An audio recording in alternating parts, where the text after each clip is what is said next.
আসসালামু আলাইকুম বন্ধুরা, welcome back to my channel excel cozy cafe. যথারীতি আমি হাজির হয়েছি আপনাদের সামনে নতুন একটা ভিডিও নিয়ে। আজকের এই ভিডিওটা খুবই ইউনিক এবং ইন্টারেক্টিভ।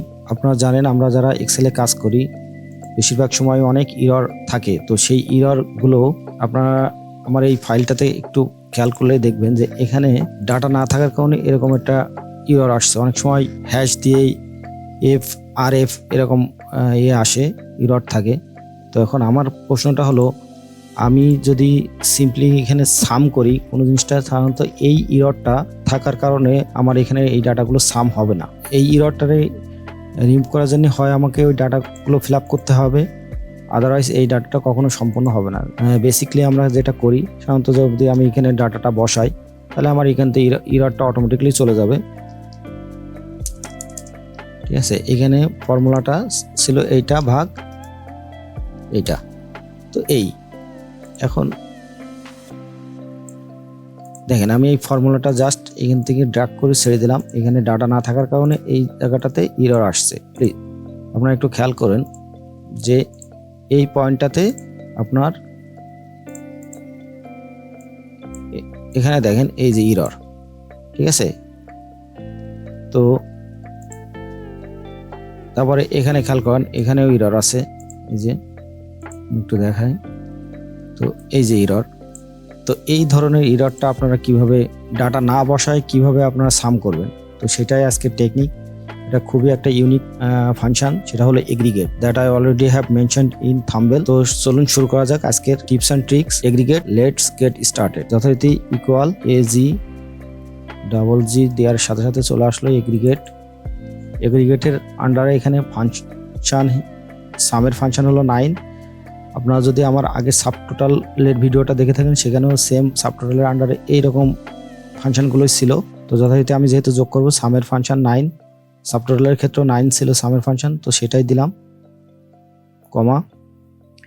এখন এখান থেকে আমি 2 আর 3 ignore error values, nested subtotal and aggregate function, ignore hidden rose, error values, nested subtotal and aggregate functions. এখন আমি 2 আর 3 দিয়ে আজকে আপনার ভিডিওটা দেখাবো। খুবই চমৎকার এবং ছোট্ট একটা টিপস, বাট খুবই ইন্টারেক্টিভ অ্যান্ড ইফেক্টিভ। তো যথারীতি 3 দিলাম, কমা, রেঞ্জটা আমি এখান থেকে চিনিয়ে দেব।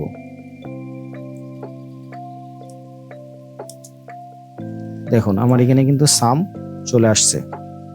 এখন প্রশ্ন, এটা আমি একটু সরায় দেই, দেওয়ার পর আমি জাস্ট যদি সিম্পলি সাম এর ফাংশন ইউজ করি, সাম দিলাম, দিয়ে ডাটার রেঞ্জটা চিনিয়ে দিলাম, এখানে কি সাম হচ্ছে না হয় নাই। তো এই ধরনের সাম কিভাবে করব, যথারীতি আমি আবার দেখাই। এখন ইকুয়াল এগ্রিগেট সাম, কমা, ইগনোর হিডেন রোজ, এই যে 3, কমা, ডাটা রেঞ্জটা চিনিয়ে দিলাম মাউস দিয়ে, জাস্ট ইন্টার। ওকে, এই যে সাম চলে আসছে। তো এটারই আর একটা হলো 3 পরিবর্তে যদি আমি 2 দিই। এখন এখানে দেখেন 3 দেওয়ার কারণে যদি আমি কোনো ডাটা এখান থেকে অমিট করি, বা এই দেখেন কত চমৎকার, ঠিক আছে। এখানে কিন্তু দেখেন ডাইনামিক, এখানে চেঞ্জ হয়ে আসতেছে, ঠিক আছে। আর একটা ডাটা আমি দেখাই এখান থেকে, কমা, কন্ট্রোল জেড দিয়ে আবার ব্যাকে গেলাম, এখানে 2 দিলাম,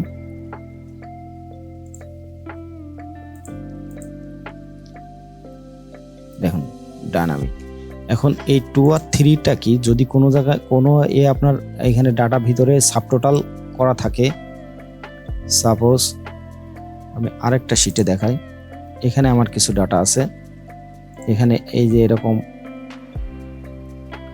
গ্র্যান্ড টোটাল বা সাবটোটাল এরকম করা আছে। এই যে এটাতে একটু খেয়াল করেন, আপনারা বুঝবেন, ঠিক আছে। এই যে এখানে সাবটোটাল করা আছে। এখন 2 আর 3 এর পার্থক্যটা এখানে আমি একটু দেখাই। ইকুয়াল এগ্রিগেট সাম, কমা, 2, কমা, এখান থেকে আমি ডাটা রেঞ্জটা চিনিয়ে দিলাম। দেখুন এখানে ডাটা আসছে।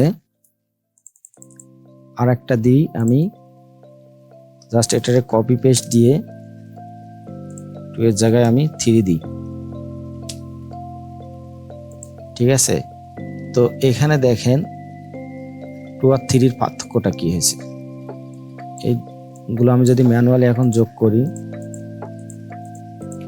এখানে আছে 3181 আর 3 দিলে আসতেছে 3583। তার মানে যদি কোনো রো আমার এখানে হিডেন থাকে সেইটা যদি আমি অমিট করতে চাই তাহলে দিব 2, যদি কোনো রো আমার হাইড না রাখতে চাই তাহলে দেব 3। তো যেটা আমি দেখাচ্ছিলাম এখানে আপনারা দেখেন একটা আমি 2 ইউজ করছি আর একটা হলো 3 ইউজ করছি। এখানে দেখেন এই যে ফাংশনটা, আর এখানে আমি 2 ইউজ করছি। তো 2 ইউজ করার কারণে আমি এখানে একটা রো হাইড করে রাখছি। তো আপনি যদি কোনো রো হাইড থাকে সেটা যদি আপনি সেটা সহ যোগ করতে চান সেক্ষেত্রে আপনি এগ্রিগেট ফাংশনের 2টা ইউজ করবেন। আর যদি আপনি হাইটটাকে অমিট করতে চান তাহলে 3 ইউজ করবেন। ওকে, খুবই চমৎকার। দেখুন এখানে আমি একটা রো এখানে হাইট ছিল, এখন যদি আনহাইড করে দিই তাহলে আবার ডাটা দেখেন 3583 চলে আসছে। ওকে, এখন দেখুন কত চমৎকার। আমি যদি আবার এখান থেকে 2টা রো হাইড করে দিই, সাপোজ মনে করেন 200, এই 2টা কলম আমি এখান থেকে এই 2টা রো আমি এখান থেকে হাইড করে দিলাম। সাপোজ এখান থেকে আমি এটা হাইড করে দিলাম, এটাও সিলেক্ট করে এই 2টা সিলেক্ট করে আমি হাইড করে দিলাম। ওকে, দেখুন হাইট থাকার কারণে এটা কিন্তু ডাইনামিক হয়ে গেছে। 3 দেওয়ার কারণে এটা ডাইনামিক, এটা চেঞ্জ হয়ে গেছে, মানে হাইটটা ও সাম করে নাই। আর 2 থাকার কারণে এখানে হাইট সহ কাউন্ট সাম করছে। তো এটাই ছিল আপনার 2 এবং 3 এর পার্থক্য। আশা করি আপনারা বুঝছেন। এটা খুবই একটা চমৎকার একটা টিপস। এটা খুবই সিম্পল বাট এটা আপনার খুবই ইফেক্টিভ। তো সবাইকে ধন্যবাদ ভিডিওটা দেখার জন্য। যারা আমার চ্যানেলে সাবস্ক্রাইব করেন নাই please subscribe my channel, press the bell icon, like করবেন, লাইক দিবেন, শেয়ার করবেন, কমেন্টস থাকলে জানাবেন, এবং যারা অলরেডি সাবস্ক্রাইব করছেন তাদেরকে অসংখ্য ধন্যবাদ। Thank you so much. আবার দেখা হবে নতুন কোনো ভিডিওতে। সে পর্যন্ত ভালো থাকবেন, সুস্থ থাকবেন। ধন্যবাদ। আসসালামু আলাইকুম।